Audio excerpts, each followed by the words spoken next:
వందనాలండి. దేవుని యొక్క వాక్యాన్ని ధ్యానం చేసుకుందాం.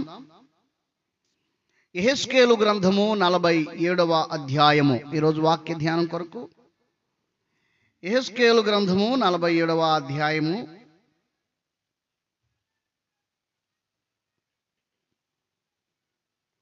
4వ వాక్యం చదువుకుందాం. ఆయన మరి 1000 మూరలు కొలిచి నీళ్ల గుండా నన్ను నడిపింపగా నీళ్లు మోకాళ్ళ లోతుండెను. చాలు, మంచిది. యెహెజ్కేలు గ్రంథాన్ని మనం ధ్యానం చేస్తున్నాం. యెహెజ్కేలు గ్రంథం గురించిన కొన్ని విషయాలు మనం చూద్దాం. యెహెజ్కేలు ఒక యాజక కుటుంబానికి సంబంధించిన వాడు. అంటే అహరోనుదైన లేవి గోత్రము, లేవి కుటుంబంలోంచి ఆయన వచ్చాడు. అయితే ఆయన కొన్ని పరిధులు కలిగి ఉన్నవాడు. అంటే ఆయన దైవజనుల కుటుంబానికి సంబంధించిన వాడు కాబట్టి కొన్ని సరిహద్దులు ఆయనకు ఉన్నాయి. యాజకులకు సరిహద్దులు ఉంటాయి. అంచేత మనం లూకాసు సువార్త 10వ అధ్యాయం 30వ వచనంలో చూస్తే, యెరూషలేము నుంచి యెరికోకు వెళుతున్నవాడు కొట్టబడి రక్తపు మడుగులో ఉన్నాడు. ఆ దారిన యాజకుడు వెళుతున్నాడు. ఆ రక్తపు మడుగులో ఉన్నవాడిని ముట్టుకోలా. ఎందుకు అంటే అతనికి ప్రేమ లేదా, అతను భక్తి లేనివాడా అంటే అధికమైన భక్తి అతను ముట్టుకోకుండా చేసింది. అంటే యాజకుడు తనను ముట్టుకోకుండా వెళ్ళటం ధర్మశాస్త్రం నియమం, అది పాపం కాదు. ధర్మశాస్త్ర ప్రకారం అపవిత్రమైన వాడిని యాజకుడు ముట్టుకోకూడదు. లేవీయుడు కూడా అంతే, ముట్టుకోలేదు. ఏం చేస్తారంటే వాళ్ళిద్దరూ ఒకే కుటుంబానికి, పరిచర్యకు, క్రమమునకు సంబంధించిన వారు.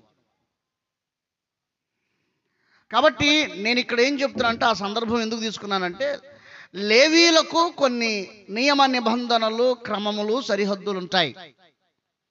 వాటిని దాటి వారు వెళ్ళకూడదు. ఇప్పుడు యెహెజ్కేలు పరిస్థితి కూడా అంతే. 30 సంవత్సరాల పాటు యెరూషలేములో ఉన్నాడు. ఆయన యెరూషలేములో ఉన్నప్పుడు వారి తండ్రి గారు ప్రధాన యాజకుడిగా ఉన్నాడు. ఆ కాలంలో ఇర్మియా యెరూషలేములో యోధా వారికి ప్రవక్తగా ఉండి ఆయన 40 సంవత్సరాల నుంచి ప్రవచిస్తూ ఉన్నాడు. యెరూషలేం ప్రజలకు, మీరు బాబిలోను చెరలోకి వెళ్ళబోతున్నారు, జాగ్రత్త పడండి, మీరు చెరకు వెళ్లకుండా మార్పు చెందండి అని వారు బోధించినప్పటికీ, ఆయన బోధించినప్పటికీ వారు వినలేదు. అందుచేత ప్రియమైన దేవుని వారలారా, వారు చెరలోకి వెళ్ళవలసి వచ్చింది. ఇప్పుడు వారితో పాటు యెహెజ్కేలు చెరలోకి వెళ్ళాడు, దానియేలు చెరలోకి వెళ్ళాడు, ఎజ్రా, నెహెమ్యా, ఎస్తేరు, మొర్దెకై వంటి భక్తులు కూడా చెరలోకి వెళ్ళారు.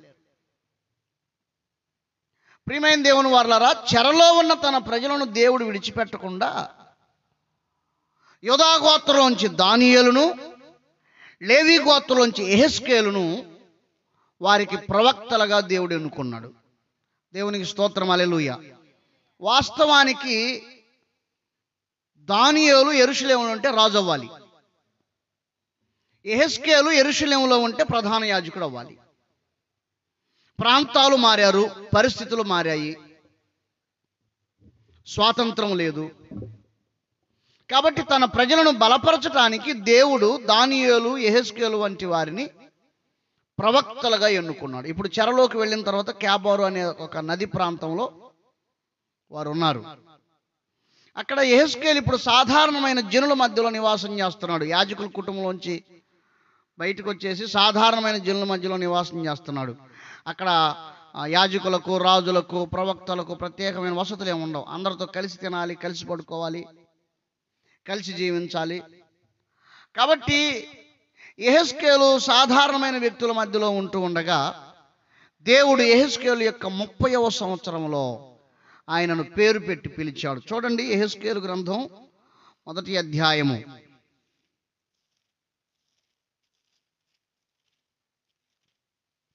మొదటి వచనం, 30వ సంవత్సరము 4వ నెల 5వ దినమున నేను కేబారు నదీ ప్రదేశమున చెరలో ఉన్న వారి మధ్య కాపురముంటిని.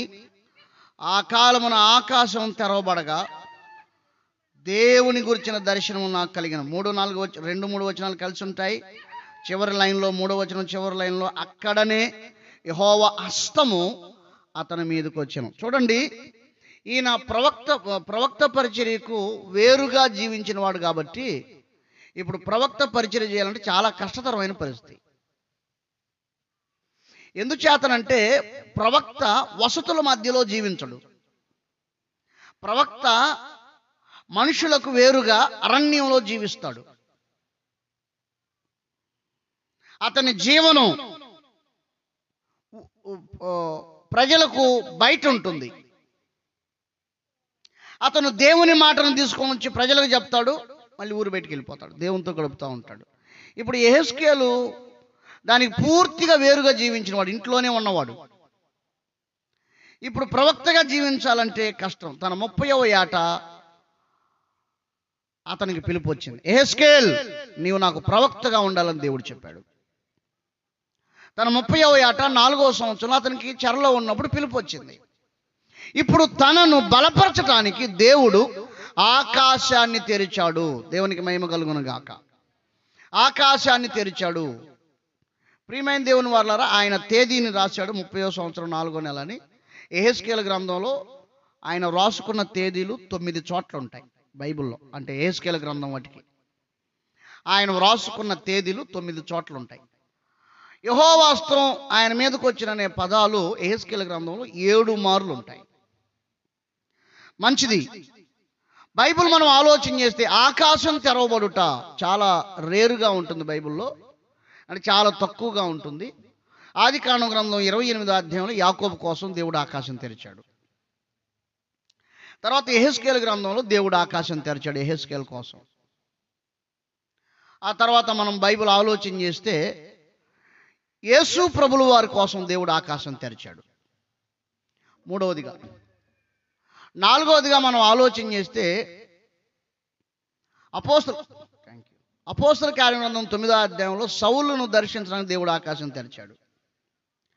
5వదిగా మనం ఆలోచన చేస్తే అపోస్తల కార్యగ్రంథం 12వ అధ్యాయంలో మధ్యాహ్నం పూట మిద్దె మీద పేతురు గారు ప్రార్థన చేస్తున్నప్పుడు దేవుడు ఆకాశం తెరిచాడు.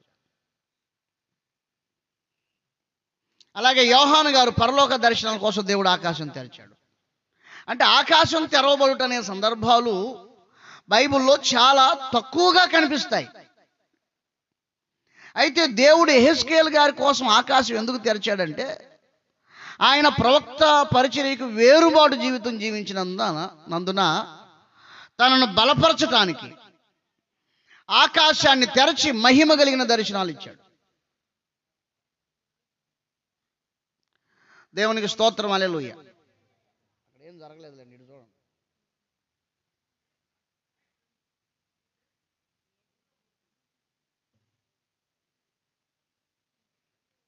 దేవునికి మహిమ కలుగును గాక.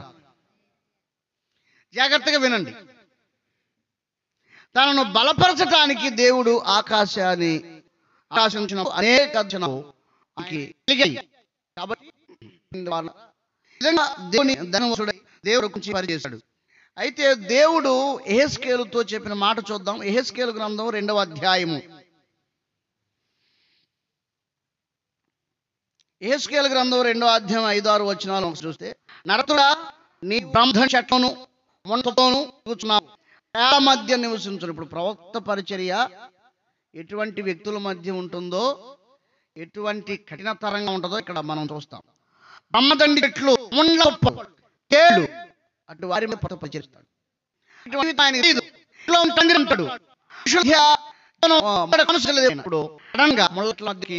తేళ్ల వంటి విషం కలిగిన వారి మధ్యలోకి వచ్చాడు. నిజంగా ఇది చాలా కష్టతరమైన పరిచర్య, చాలా కష్టాలతో కూడిన పరిచర్య. తర్వాత 4వ అధ్యాయం మనం చూసినట్లుగైతే ఇశ్రాయేలీల దోషం భరించటానికి కొంతకాలం ఎడమవైపున కొంతకాలం కుడివైపున ఆయన పడుకొని ఆ ప్రజల దోషాలు భరించటం మనం చూస్తాం. ఇంకా కొంతకాలం అయిన తర్వాత తన భార్య చనిపోవటం మనం చూస్తాం. అంటే చనిపోయినప్పటికీ దేవుని కోసం ఆయన పరిచర్య చేశాడు ప్రవక్తగా. దేవునికి స్తోత్రం, హల్లెలూయా. సరే, మంచిది. ఇప్పుడు మనము ముందుగా చదువుకున్న యెహెజ్కేలు గ్రంథం 47వ అధ్యాయంలోకి వద్దాం. మనము యెహెజ్కేలు గ్రంథం 40 నుండి 48వ అధ్యాయం వరకు, అంటే ఈ 8 అధ్యాయాలు మనం చూస్తే, ఒక మనుషుని చేతిలో కొలకర్ర, కొలదారం ఉంది. ఆయన మొట్టమొదటిగా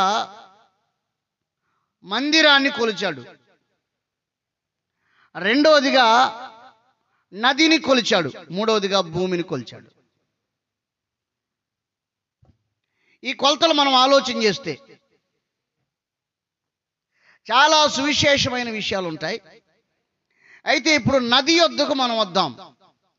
యెహెజ్కేలు గ్రంథం 47వ అధ్యాయంలో గడప కింద నుంచి నీళ్లు బారుతూ ఉన్నాయి. మందిరం యొక్క గడప కింద నుంచి నీళ్లు బారుతున్నాయి. ఆ పారుతున్న నీటిని నీరు కనిగా పారుతుంది. దాన్ని ఒక మనుషుడు దేవుడు అనే దాంతో భక్తి కొలుతాడు. కొలిచినప్పుడు మన భక్తి ఏమిటో మనకు అర్థం అవుతుంది. మనం సరిచేయబడతాం. ఆ కొలతకు అంగీకరించకపోతే ప్రియమైన దేవుని బిడ్డ, ఎప్పటికీ పరిపూర్ణతలోకి రాలేవు, పరలోక రాజ్యంలోకి ప్రవేశించలేవు. సరే, ఆ మనుషుడు 1000 మూరలు కొలిచి యెహెజ్కేలు చేయి పట్టుకొని నడిపిస్తే నీళ్లు చీల మండలం లోతు వచ్చాయట. అంటే గిలకల లోతు వచ్చాయి. అంటే చీల మండలం లోతుగా మారు మనసు పొందున్నాను. రెండవది, మరలా 1000 మూరలు నడితే మోకాళ్ళ లోతు వచ్చా, మోకాళ్ళలోగా ప్రార్థన, మరలా నడితే మరలా నడుములో బాగుంది అనుభవం. మరలా 1000 మూరలు కొలిస్తే నడిపిస్తూ ఉంటే ఇక నిలబడలేకపోయాడట, ఈదుతూ ఉన్నాడట. యెహెజ్కేలు ఈత కొడతా ఉన్నాడట.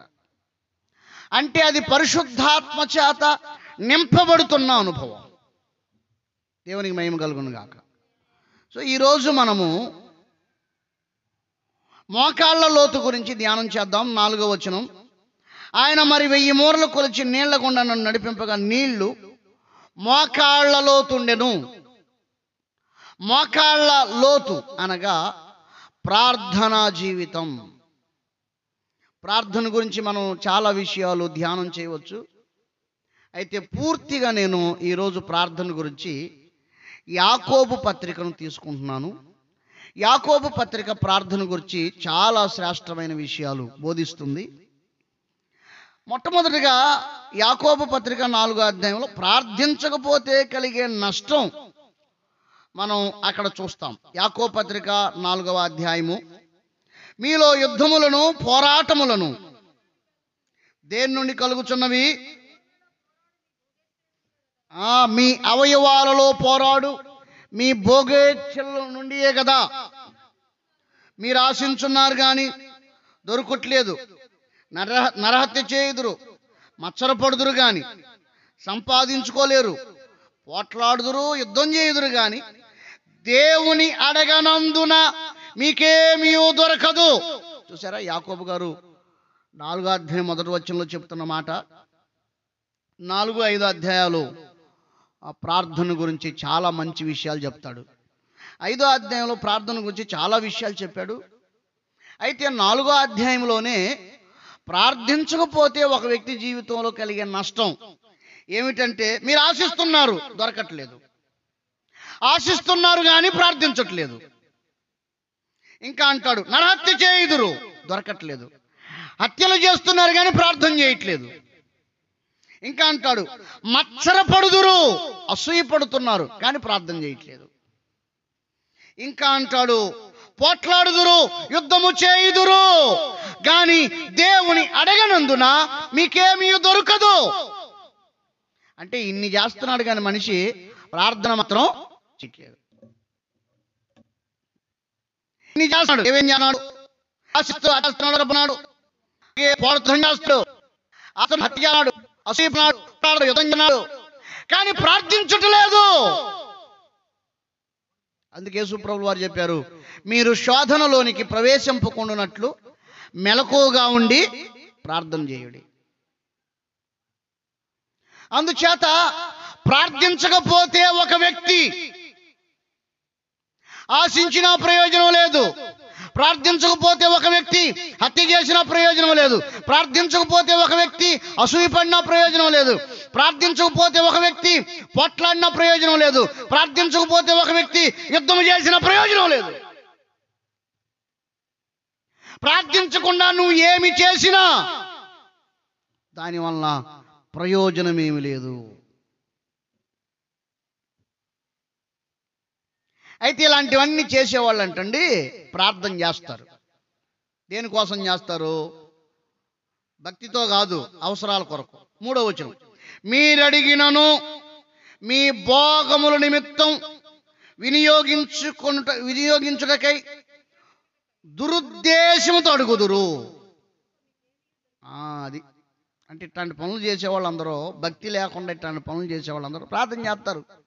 ఎప్పుడంటే వాళ్ళకి కష్టం వచ్చినప్పుడు, బాధ కలిగినప్పుడు, మరి ఇక ఏ ఇతర మార్గాలు లేనప్పుడు, గత్యంతరం లేనప్పుడు అడుగుతారు. ఎలా అడుగుతారు? అక్కడ అంటాడు, మీ భోగముల నిమిత్తం వినియోగించుకోవటం కోసం దురుద్దేశంతో అడుగుతారు.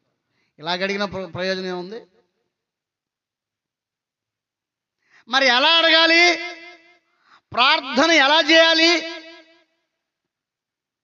ప్రార్థన ఎలా చేయాలో బైబిల్లో ఏలియా గారు రాశారు. చూడండి, 3 రకాలైన ప్రార్థన చెప్తాను, ఆ తర్వాత మనం ముగించుకుందాం. మొట్టమొదటిగా 16వ వచనం,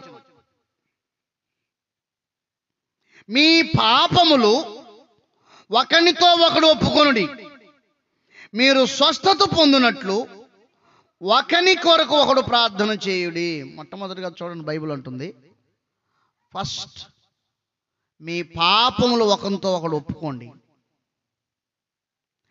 ఒకని కొరకు ఒకడు ప్రార్థన చేయండి. సంఘంలో ఈ క్రమం ఉండాలి. అద్భుతమైన విషయాలు చెప్పాడు యాకోబు గారు. మీలో రోగి అంటే సంఘ పెద్దలు పిలిపించుకోండి, ప్రార్థన చేస్తారు, నూనె రాసి ప్రార్థన చేస్తారు, తగ్గిపోద్ది. అయితే అయినా తగ్గలేదంటే ఏదో పాపం ఉంది నీలో. ఎవరి విషయంలో నువ్వు పాపం చేసావు వాళ్ళ దగ్గరికి వెళ్ళి పాప క్షమాపణ చెప్పు. వ్యాధిలో ఉన్న వారి కోసం, బాధలో ఉన్న వారి కోసం ప్రార్థన చేయి, నీకున్న రోగం పోతుంది. ఇది వాస్తవమా? ఇది సత్యమేనా? బైబిల్ దీనికి సపోర్ట్ చేస్తుందా? ఏదో యాకోబు గారు ఏదో ఒక సందర్భంలో చెప్పినంత మాత్రాన ఇది సత్యమైపోతుందా? ఇతరుల కోసం ప్రార్థన చేస్తే మనకు రోగం పోద్దా? అంతే కదండి. ఉదాహరణగా డాక్టర్ గారు మందిస్తాడు, ఆయనకు రోగం పోద్దా? పోదు కదా. మరి ఏమిటి పరిస్థితి? ఒకరి నిమిత్తం ఒకరు ప్రార్థన చేస్తే రోగం పోతుందా? చూడండి, బైబిల్ చూద్దాం. ఏబు గ్రంథము 42వ అధ్యాయము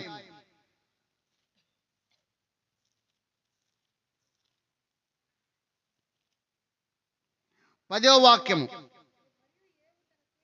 మరియు ఏబు తన స్నేహితుల నిమిత్తము ప్రార్థన చేసినప్పుడు యెహోవా అతని క్షేమ స్థితిని, అది ఎంత అద్భుతంగా ఉంది ఈ మాట.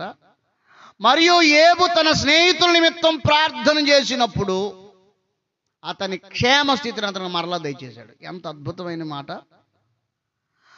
1 సంవత్సరం పాటు అనుభవించాడు ఏబు ఆ రోగాన్ని. సంవత్సరపు కాలం బాధ తన తోటి వారి కోసం ప్రార్థన చేసినప్పుడు తొలగిపోయింది. ఈ సంవత్సరం కాలంలో ఎంత బాధను అనుభవించి ఉంటాడు.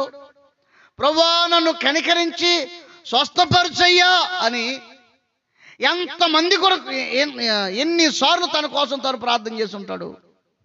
కానీ ఆ రోగం బాలేదు.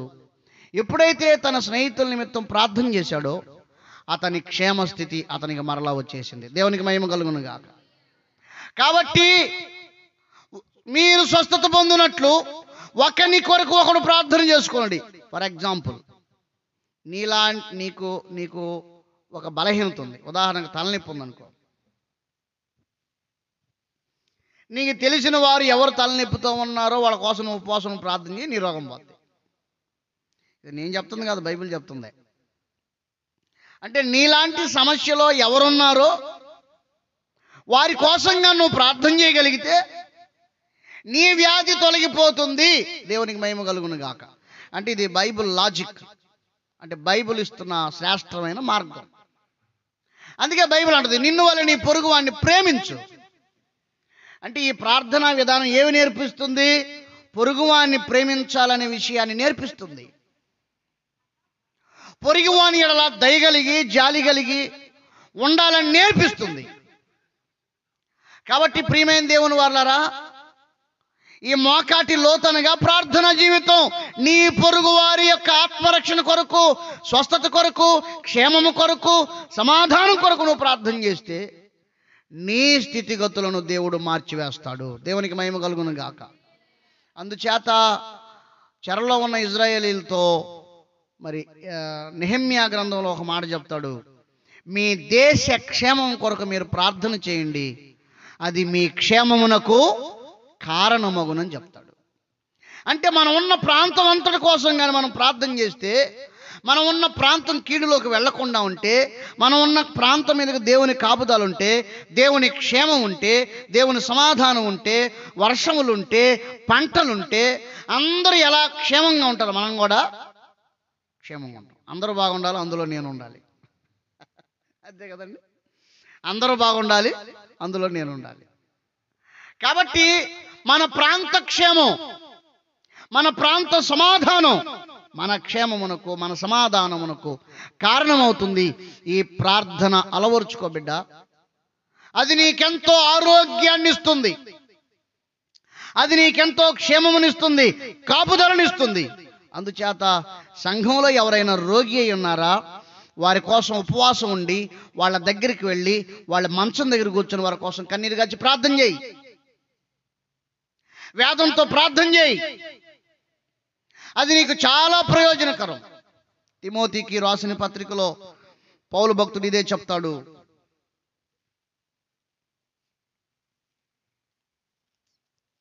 అపోస్తులైన పౌలు తిమోతికి రాసిన మొదటి పత్రిక 2వ అధ్యాయము, మనము సంపూర్ణ భక్తి, అంటే భక్తిలో సంపూర్ణతలోకి వెళ్ళాలంటే మాన్యతయు, మాన్యత అంటే విలువ.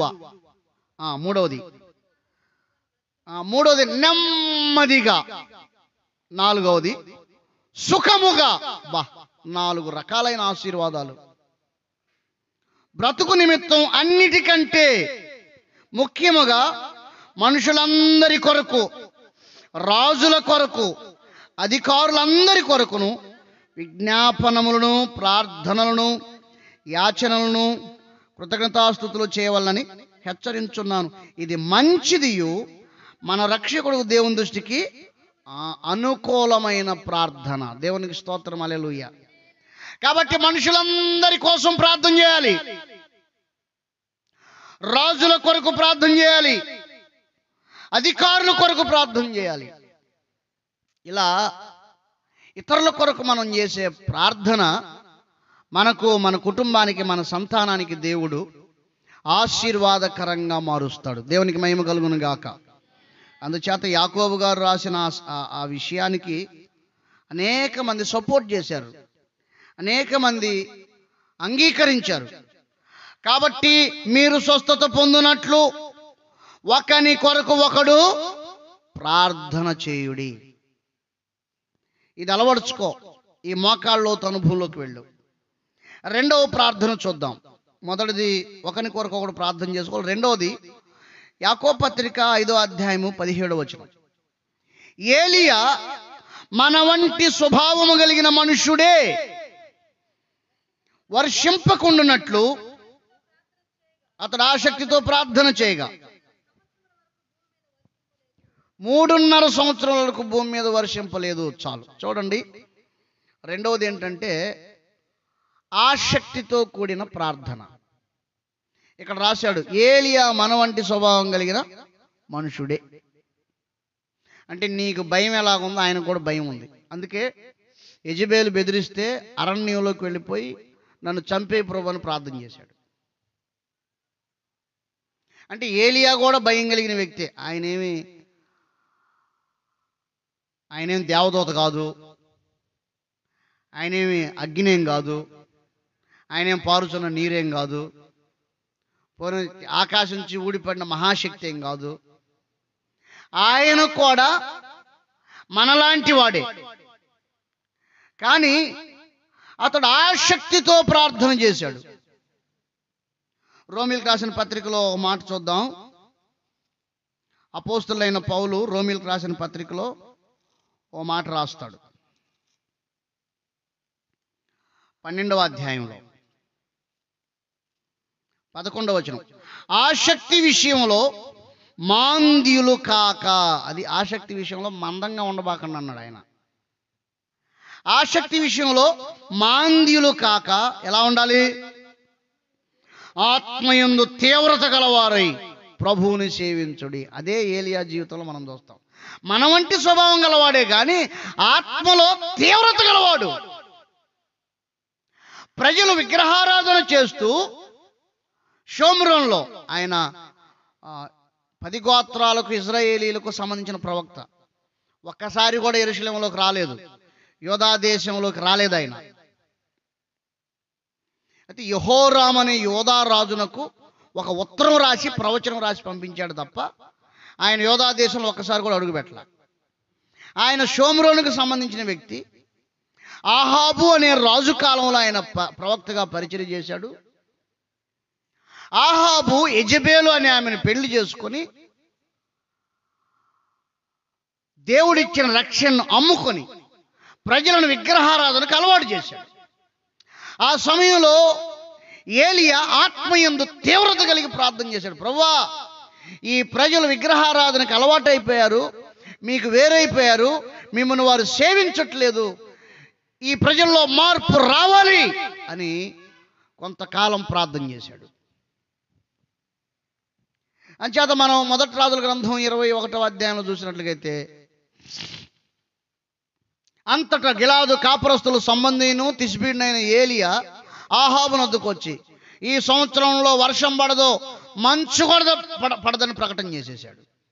అంతే. అంటే తాను రాజు యొద్దకు రాకముందు, రాజు యొద్ద నిలబడి ప్రవచించక ముందు దేవుని యొద్ద నిలబడ్డాడు. అదే చెప్తాడు ఆయన, నేను ఎవని సన్నిధిలో నిలబడ్డానో, నిలిచి ఉన్నానో, ఆ యెహోవా జీవము తోడు, నా మాట ప్రకారం గాక ఈ సంవత్సరంలో మంచైనను వర్షమైనను పడదని ప్రకటించాను. చూడండి, అంటే రాజు ముందు నిలబడక ముందు ఎక్కడ నిలబడ్డాడు? దేవుని ముందు నిలబడ్డాడు. అతడు దేవుని సన్నిధిలో నిలిచిన ప్రవక్త. అతడు ఆసక్తితో ప్రార్థన చేశాడు. ప్రభువా, ఈ ప్రజల్లో మార్పు రావాలి, ఈ ప్రజలు మిమ్మల్ని విడిచి వేరొకరిని సేవిస్తూ ఉన్నారని ఆత్మయందు తీవ్రత కలిగి దేవుని సన్నిధిలో ప్రార్థన చేస్తే దేవుడు చెప్పాడు, ఎల్లు ఆహాబు వద్దకు వెళ్ళి ప్రవచించు. ప్రజల్లోకి వెళ్ళి ప్రవచించవచ్చుగా, ఏలియా ప్రజల్లోకి వెళ్ళి ప్రవచించవచ్చుగా. దేవుడు ప్రజల యొద్దకు వెళ్ళమల్లా, రాజు దగ్గరికి వెళ్ళమన్నాడు. ఎందుకంటే ప్రజలు పాడవటానికి కారణం ఎవరు? రాజే. రాజు యొద్దకు వెళ్ళమని చెప్పాడు. ఆ తర్వాత అది ప్రకటించిన తర్వాత ఏలియా కనిపించలా, కనుమరుగై దేవుని సన్నిధిలో ప్రార్థన చేస్తా ఉన్నాడు.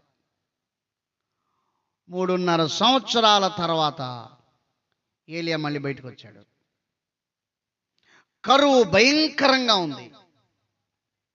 యెహోవా దేవుడా, బయలుదేవుడా తేల్చుకుందాం రండి అన్నాడు. రండి, దేవుని పర్వతమైన హోరే పర్వతం ఎక్కుదాం. యెహోవా దేవుడా, బయలుదేవుడా రండి పిలిచాడు. రాజును పిలిచాడు, యెజెబెలు ప్రవక్తలందరిని పిలిచాడు. సోది చెప్పే వాళ్ళు 400 మందిని తీసుకొచ్చిందామా. వాళ్ళందరిని పిలిచాడు. ఇదిగో మనం బలర్పిద్దాం, మీరు బలర్పించి బయలును పిలవండి. ఎవరు ఆకాశం నుంచి అగ్ని కొమ్మరించి బలిపీఠ మీద ఉన్న మాంసాన్ని తగలబెడతారో వాళ్ళే దేవుడు. మీరు అనేకులై ఉన్నారు కాబట్టి మొదట మీరు బలి అర్పించండి అని చెప్పాడు. వారు ఉదయం మొదలుకొని బలిపీఠం కట్టి సాయంత్రం 5 గంటల వరకు బలి అర్పించి బయలును పిలుస్తున్నాం, అది రావట్లేదు. సాయంత్రం 5 గంటలకు నైవేద్యం అర్పించే సమయంలో ఏలియా వారిని పిలిచి, ఇక రండి అని పిలిచి పడిపోయిన బలిపీఠాన్ని అక్కడ తిరిగి కట్టాడు. అంటే ఆ బయలు దేవత యొక్క ప్రవక్తలు సోది చెప్పేవారు ఏం చేశారంటే యెహోవా బలిపీఠాలను పడగొట్టేశారు. ఇప్పుడు ఏలియా పడిపోయిన బలిపీఠాన్ని తిరిగి కట్టాడు. అంటే తిరిగి కట్టబడే సమయం వచ్చేసింది. బలిపీఠం అంటే ప్రార్థన. నీ ప్రార్థనా జీవితం తిరిగి కట్టబడే సమయం వచ్చింది. అద్భుతమైన మర్మం ఏంటంటే, అగ్ని దిగి రావటానికి అద్భుతమైన మర్మం చెప్తున్నా ఇక్కడ. అదేమిటంటే, ఏలియా 12 రాళ్లతో కలిపి బలిపీఠం కట్టాడు. వాస్తవానికి ఎన్ని రాళ్ళు కట్టాలి? షోమ్రోన్లో ఉంది ఎన్ని గోత్రాలు? 10 గోత్రాలేగా. యోధా గోత్రం వేరైపోయిందిగా, వాళ్ళు పరిపాలించుకుంటున్నారుగా. యోధా గోత్రం బెన్యామీను గోత్రం వేరై వారిని వారు పరిపాలించుకుంటున్నారు. వాళ్ళ రాజ్యం వాళ్ళకుంది, వాళ్ళ రాజు వాళ్ళకున్నారు, వాళ్ళ సైన్యం వాళ్ళకుంది. వాళ్ళతో వీళ్ళకి ఎటువంటి సంబంధాలు లేవు. కానీ ఏలియా మాత్రం ఇద్దరు వేరుగా ఉన్నా, అన్నదమ్ములు వేరుగా ఉన్నా, ఒక తల్లి గర్భంలోంచి వచ్చిన వారే, ఒక తండ్రిలోంచి వచ్చిన వారే. వీరు వేరు కాదు, వీరు ఒకే కుటుంబం. మరియు రాబో దినాల్లో వేరు రాజ్యముగా ఉండక ఒకే రాజ్యమై ఉంటారు. భవిష్యత్తును బలిపీఠంలో చూపించాడు ఏలియా. అది దేవుని చిత్తం. వారు ఏకరాజ్యం అవటం దేవుని చిత్తం. అందుచేత ఏలియా 12 రాళ్లతో బలిపీఠం కట్టడం అనేది ఇశ్రాయేలీల యొక్క ఐక్యతను చూపిస్తుంది. అంచేత ఎఫెసీ పత్రిక 4:1 కాబట్టి సమాధానమును బంధము చేత ఆత్మ కలిగించు ఐక్యతను కాపాడుకున్నట్టు ఎందు శ్రద్ధ గలవారై ఉండడే అని బైబిల్ చెప్తుంది. 133వ కీర్తన, సహోదరుల ఐక్యత కలిగి నివసించడం ఎంత మేలు, ఎంత మనోహరం. అది అహరోను తల మీద పోయబడి గడ్డ మీదగా కారి అంగి అంచుల వరకు దిగజారిన పరిమళ తైలం వలె నుండును. హెర్మోను కొండల మీదకు దిగవచ్చు, మంచు వలె ఉండును. ఆశీర్వాదం శాశ్వత జీవం అచ్చట ఉండవాలని యెహోవా సెలవిచ్చి ఉన్నాడు. అంటే ఎక్కడ ఐక్యత ఉంటుందో అక్కడ అభిషేకం ఉంటుంది, ఎక్కడ ఐక్యత ఉంటుందో అక్కడ ఆశీర్వాదం ఉంటుంది. ఎక్కడ ఐక్యతతో బలిపీఠం కట్టాడో అక్కడ అగ్ని దిగి వచ్చేసింది. చప్పలు కొట్టేసాను, కనపరచండి. దేవునికి స్తోత్రం, హల్లెలూయా. ఎప్పుడైతే ఈ 12 రాళ్లను ఐక్యపరిచాడో, ఆత్మ కలిగించి ఐక్యతలోకి తీసుకొచ్చాడో, గుర్తుపెట్టుకో, నీ ప్రార్థనలో భూమి మీద ఎన్ని జాతులున్న వారందరినీ ఐక్యపరచాలి. ఇదే ప్రార్థన రహస్యం, ఇదే ప్రార్థన మర్మం. అందరినీ నీ గుండెల్లో నువ్వు భరించాలి. నశించిపోతున్న ప్రజలందరి కొరకు నువ్వు మొరపెట్టి ప్రార్థన చేయాలి. ఇది మంచిదియు మన రక్షకుడు దేవుని దృష్టికి మిగులా విలువగలదే. కాబట్టి 12 రాళ్లను ఐక్యపరిచి ఏలియా ప్రార్థిస్తారు, ప్రభువా నీ సెలవు చేత ఇదంతయు జరిగించానని వీరందరూ తెలుసుకున్నట్లు, మరియు నీవే దేవుడు అని ప్రజలు తెలుసుకున్నట్లు మీరు కార్యం చేయండి అని ప్రార్థన చేస్తూ ఉన్నాడు. ఏలియా ఆమేన్ అనక ముందే ఆకాశం నుంచి అగ్ని దిగి వచ్చేసింది. దేవునికి మహిమ కలుగును గాక. ఏమండి, మాంసము కట్టెలు నీళ్లు కూడా ఆరిపోయాయి. నిజంగా ఆసక్తితో తాను చేసిన ప్రార్థన ఎంత అద్భుతమైనది. అదంతయు జరిగిన తర్వాత, ఆకాశం అగ్ని దిగిన తర్వాత ప్రజలందరూ సాగిలపడ్డారు. బయలు కాదు, యెహోవాయే దేవుడు అన్నారు. ఆ సోది చెప్పేవారిని పట్టుకోండి అని చెప్పాడు ఏలియా. అక్కడే వధించాడు. రాజుతో మళ్ళీ చెప్తాడు, ఇంక నువ్వు వెళ్ళు, వర్షం రాబోతుంది. రాజుతో చెప్పాడు, ఇంక నువ్వు వెళ్ళు, వర్షం రాబోతుంది. ఆహాబు రథం ఎక్కి ఇంటికి వెళ్ళిపోయాడు. ఏలియా ఆ పర్వతం మీద మోకాళ్ళుని ప్రార్థన చేయటం ప్రారంభించాడు. ప్రభువా వర్షం వర్షం వర్షం, నీవు దేవుడు అని రుజువైపోయింది, ప్రక్షాళన జరిగిపోయింది, 12 రాళ్ల బలిపీఠం కట్టబడింది, ఏకమైపోయింది. ఇక నీ వర్షమును రానివ్వండి. అంటే 12 అంటే ఆ దేవుడు రుజువు కాకపోతే వర్షం రాదు. ఆ దేవుని యొక్క శక్తి సామర్థ్యాలు మనుషుడు గ్రహించకపోతే భూ సంబంధమైన ఆశీర్వాదం ఏది రాదు. ఏలియా ప్రార్థిస్తూ ఉండగా అరచేతి అంత మేఘం వచ్చింది, అంతయు కమ్ముకుంది, విస్తారమైన వర్షం వచ్చేసింది. దేవునికి మహిమ కలుగును గాక. హల్లెలూయా. అంచేత యాకోబు పత్రికలో అతడు మరలా ప్రార్థన చేయగా, చూడండి యాకోబు పత్రిక 5వ అధ్యాయము 18వ వాక్యము. యాకోబు పత్రిక 5వ అధ్యాయం 18వ వాక్యం. అతడు మరలా ప్రార్థన చేయగా ఆకాశం వర్షం ఇచ్చెను, భూమి తన ఫలం ఇచ్చెను. దేవునికి స్తోత్రం. హల్లెలూయా. కాబట్టి ఆసక్తితో కూడిన ప్రార్థన సృష్టిలో మార్పులు తీసుకొస్తుంది, దేవుని హృదయాన్నే కదిలిస్తుంది. 3వ ప్రార్థన చూద్దాం. 1 యోహాను పత్రిక చివరి అధ్యాయము, అంటే 5వ అధ్యాయము 14వ వచనం. ఆయనను బట్టి మనకు కలిగిన ధైర్యం ఏదనగా, ఆయన చిత్తానుసారముగా మనమేదడిగినను ఆయన మన మనవి ఆలకించును. స్తోత్రం. హల్లెలూయా. సో 3వ ప్రార్థన ఏంటంటే ఆయన చిత్తానుసారమైన ప్రార్థన. ప్రభువా, మీ చిత్తం చేయుట నాకు నేర్పించండి అని ప్రార్థన చేయాలి. ఏం ప్రార్థన చేయాలండి? ప్రభువా, మీ చిత్తము చేయుట నేర్పించండి, మీ చిత్తమును నా జీవితానికి అలవరచండి. అంచేత 103వ కీర్తనలో ఒక మాట రాయబడి ఉంటుంది. కీర్తన 103వ అధ్యాయము. మోషేను గురించి ఒక మంచి మాట ఉంటుంది. 7వ వచనం. ఆయన మోషేకు తన మార్గములను తెలియజేసెను, ఇశ్రాయేలు వంశస్థులకు తన క్రియలను కనబరచెను. చాలండి. మోషేకు తన మార్గములను తెలియజేసెను. అంచేత ఐగుప్తు నుండి కనాను వెళ్ళాలంటే 3 రోజులు వెళ్ళిపోవచ్చు. ఫిలిస్తీన్ దేశం సమీపం కాబట్టి వెళ్ళిపోవచ్చు, సముద్రం కూడా అడ్డం రాదు. కానీ చుట్టూ దారి ఎర్ర సముద్ర మార్గం దేవుడు నడిపించాడు. ఎర్ర సముద్రం దగ్గరికి వెళ్ళేసరికి ప్రజలు అక్కడ ఆగిపోయారు. అందుకని అదేమన్నా పిల్లకాలవా, చిన్న నదా?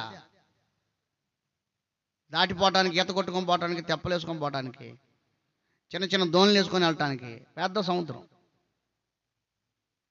ఈలోపు ఫరో సైన్యాన్ని తీసుకొని వస్తున్నాడు. ఇప్పుడు ప్రజలు అంటున్నారు, ఐగుప్తులో మాకు సమాధులు లేవని తీసుకొచ్చావా? అంటే దేవుని మార్గమేమో మోషే హృదయంలో ఉంది, కానీ ఇజ్రాయేల్ ప్రజలకు అది అర్థం కాదు. అంటే దేవుని చిత్తం మోషే హృదయంలో దేవుడు పెట్టాడు, మోషేకు దేవుడు తెలియజేశాడు, కానీ ప్రజలకు అర్థం కాదు. వాళ్ళకి కావాలి, చిక్కులు కావాలి, అద్దాలు కావాలి, పండు నీళ్ళు కావాలి, చేరు మధురు పోవాలి, మాంసం పోవాలి, అన్నం పడిపోవాలి. అటువంటి ఇట్లా రైతులు ఉల్లిలో కాయలు వస్తాయి,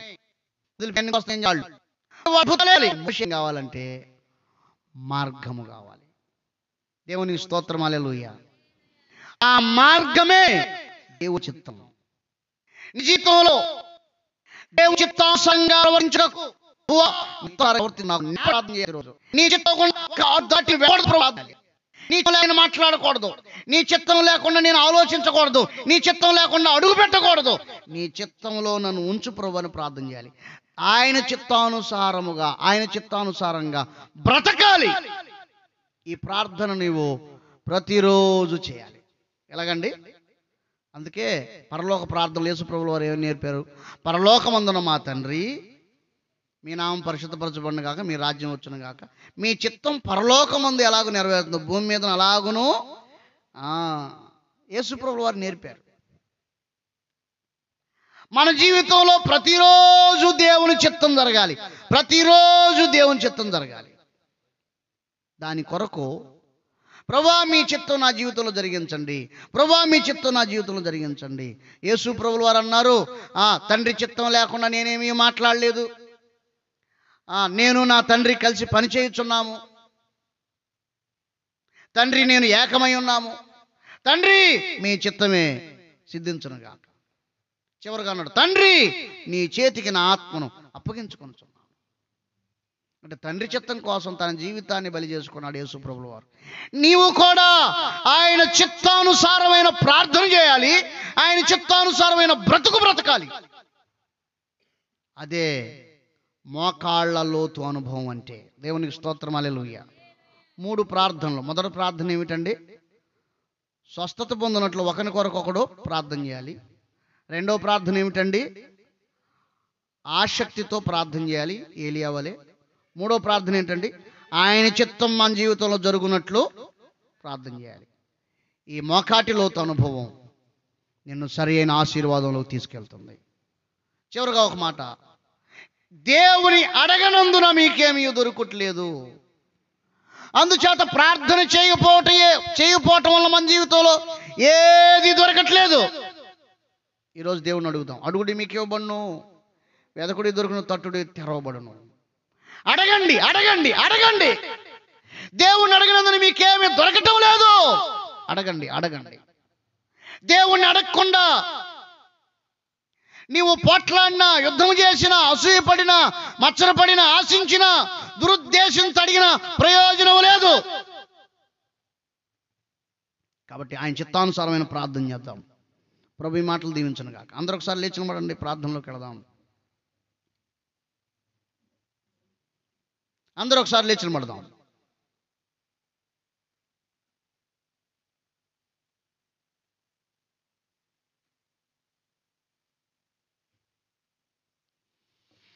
దేవా మీకు స్తోత్రం, హల్లెలూయా. మరొకసారి మన ప్రార్థనా జీవితాలు మెరుగు పెట్టుకుందాం. మరొకసారి మన ప్రార్థనా జీవితాలు మెరుగు పెట్టుకుందాం. ఓ భక్తులు అంటాడు, తుప్పు పట్టం కంటే కరిగిపోవటమే నాకు ఇష్టం. ఒక ఇనప వస్తువు తుప్పు పట్టం కంటే కొలిమిలో కరిగిపోతే పదునైన వస్తువు అవుతుంది. అలాగే నీ ప్రార్థన జీవితం తుప్పు పట్టం కంటే ఉపవాసములతో కరిగిపోవటం ఆశీర్వాదకరం. ఒక్కసారి దులుపుకో బిడ్డ, మరలా ప్రార్థన ప్రారంభించు. యాకోబు రాసిన పత్రికలో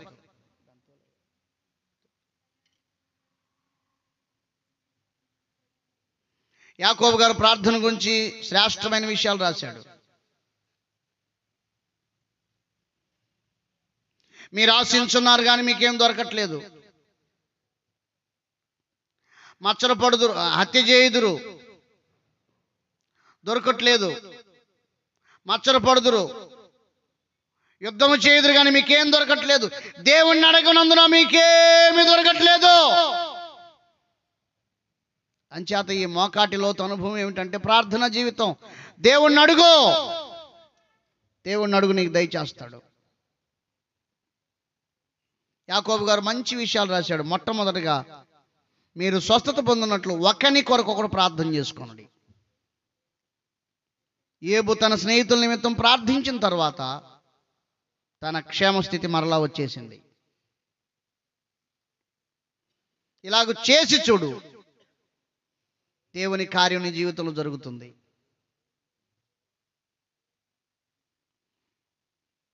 మనుషులందరి కొరకు, అధికారుల కొరకు ప్రార్థన చేయాలి. నువ్వు సుఖంగాను నెమ్మదిగాను బ్రతకటానికి నశించిపోతున్న వారి కొరకు ప్రార్థన చేయి. రెండవదిగా ఆసక్తితో కూడిన ప్రార్థన. ఏలియా ఆసక్తితో కూడిన ప్రార్థన నిజమైన దేవుణ్ణి నిరూపించింది. కాబట్టి ఆ పడిపోయిన బలిపీఠం ఎప్పుడు కట్టాడో, 12 రాళ్ళు ఎప్పుడు ఐక్యపరిచాడో అప్పుడు దేవుని అగ్ని దిగొచ్చేసింది. నీ ప్రార్థనలో పాపులను పరిశుద్ధులను ఐక్యపరిచి ప్రార్థించు. వేరైన వారిని ఐక్యపరిచి అందరి కోసం ప్రార్థన చేయి. దేవుని అగ్ని దిగొస్తుంది బిడ్డ. ప్రార్థన అలవాటు చేసుకో బిడ్డ. నశించిపోతున్న ప్రజల కొరకు ప్రార్థన అలవాటు చేసుకో.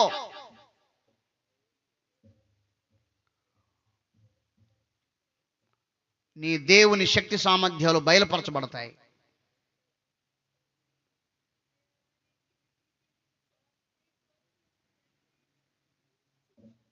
అలాగే ఆయన చిత్తానుసారమైన ప్రార్థన. ప్రభువా, నా జీవితంలో ప్రతిరోజు నీ చిత్తమే జరగాలి, నీ చిత్తం సంభవించాలి, నీ చిత్తం కార్యం ఇంకా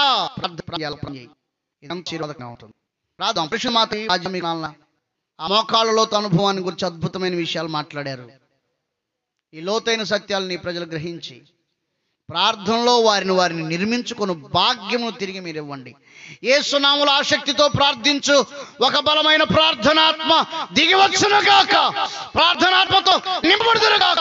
యేసు నామములో ప్రార్థించు. అభిషేకం, పరిశుద్ధాత్మికం ఇప్పుడు ఆగా. చిత్తానుమైన ప్రార్థన ఇప్పుడు శుద్ధ నేర్పించండి. ఉత్పన్నముగా నేర్పించండి. ప్రజలకు మీకే వందనాలు, స్తోత్రాలు చెల్లిస్తూ మైక్ స్వరం ద్వారా ఈ మాటలు వినుచున్న వారిని కూడా మీరు దర్శించండి.